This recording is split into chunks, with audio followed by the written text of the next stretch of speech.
नमस्कार, कचिला एकाडेमीको आधिकारिक डिजिटल मंच द भोइस अफ कचिलाको पहिलो एपिसोडमा तपाईहरु सबैलाई स्वागत छ। म सिमल शाह, रमा इच्छा घटी विद्यार्थीहरुको चौतर्फी विकास, नवीन ज्ञान, स्थानीय सूचना र हाम्रा विद्यालयका गतिविधिहरुलाई यहाँसम्म पुर्याउने उद्देश्यका साथ आजको कार्यक्रम सुरु गर्छौं। आजका अङ्कका मुख्य शीर्षकहरू यस प्रकार रहेका छन्। नेपाल सरकारले शिक्षा तथा स्वास्थ्यमा 3% कर लगाउने निर्णय फिर्ता लिएको छ। कोहलपुर नगर शिक्षा तथा खेलकुद शाखाद्वारा संस्थागत विद्यालयहरूमा अनुगमन सुरु गरेको छ। तक्षशिला एकाडेमी बाँकेले कक्षा 8, 9 र 10 मा पढ्ने विद्यार्थीहरूलाई 1 हप्ता योग तथा ध्यान शिविर सञ्चालन गरी आज शुक्रबार समापन गरेको छ। तक्षशिला एकाडेमी बाँकेका अध्ययनरत कक्षा 11 र 12 का विद्यार्थीहरूबीच फुटसल टुर्नामेन्ट आयोजना गरेको छ। अब चाहिँ पूर्ण समाचार। नेपाल सरकारले शिक्षा तथा स्वास्थ्य क्षेत्रमा लगाउने निर्णय गरेको 3% कर फिर्ता लिएको छ। चौतर्फी विरोध र सर्वसाधारणको हितलाई ध्यानमा राख्दै सरकारले उक्त निर्णय फिर्ता लिएको हो। कर फिर्ता भएसँगै अब सर्वसाधारणका लागि शिक्षा र स्वास्थ्य सेवा थप सहज हुने अपेक्षा गरिएको छ। विद्यार्थी, अभिभावक तथा शिक्षाप्रेमीहरूले सरकारको यस कदमको स्वागत गरेका छन्। यसैगरी कोहलपुर नगरपालिकाको शिक्षा तथा खेलकुद शाखाले नगर क्षेत्रभित्र रहेका संस्थागत विद्यालयहरूमा विशेष अनुगमन कार्य सुरु गरेको छ। विद्यालयहरूको शैक्षिक गुणस्तर, पूर्वाधार विकास तथा व्यवस्थापिका पक्षको वस्तुस्थितिबारे जानकारी दिन अनुगमन सुरु गरिएको हो।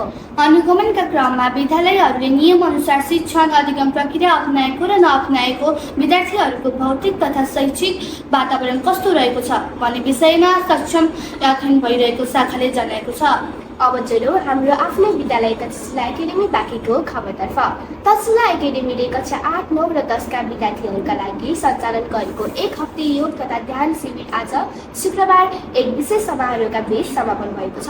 विद्यार्थीहरूमा ध्यान केन्द्रित गर्ने, तनाव व्यवस्थापन र शारीरिक स्वास्थ्य कायम राख्ने उद्देश्यले आयोजित उक्त शिविरमा विद्यार्थीहरूले उत्साहजनक सहभागिता जनाएको थिए।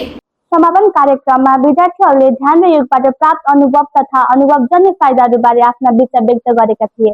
र अन्त्यमा खेलकुद खबर। तक्षशिला एकाडेमी बाँकेमा अध्ययनरत कक्षा 11 र 12 का विद्यार्थीहरूबीच रोमाञ्चक फुटसल टुर्नामेन्ट आयोजना गरिएको छ। प्रतियोगितामा कक्षा 11 र 12 को विद्यार्थीहरूले सहभागिता जनाएका छन्। दर्शक, विद्यार्थीहरू र शिक्षकहरूले उपस्थितिमा खेल अत्यन्तै प्रतिस्पर्धात्मक र उत्साहजनक रूपमा अगाडि बढिरहेको छ। आजको लागि समाचार खण्ड यति नै।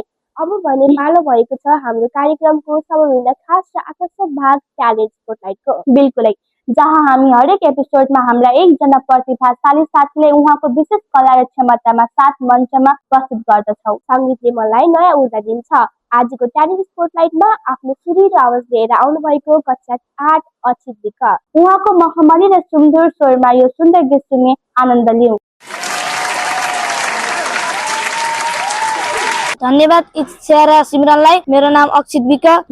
म आज गीत गाउँदैछु। मेरो गीतको बोल रहेको छ मखमली चोलीमाथि। मखमली चोलीमाथि छड्केला यो घाले, सुन्दर मेरी हजुर तपाईँकै बाले कि निलु है, सुन्दर मेरी हजुर तपाईँकै बाले कि मखमली चोलीमाथि छड्केला यो घाले, सुन्दर मेरी हजुर तपाईँकै बाले कि निलु है, सुन्दर मेरी हजुर तपाईँकै बाले कि नजरैको करौतीले रेट्यो मुटु र टक्कै, अन्त नजर मरि जाम है जन्न पटक्कै। दर्शकवृन्द, अब हामी द भोइस अफ तक्षशिलाको आजको एपिसोडको अन्तिम चरणमा आइपुगेका छौँ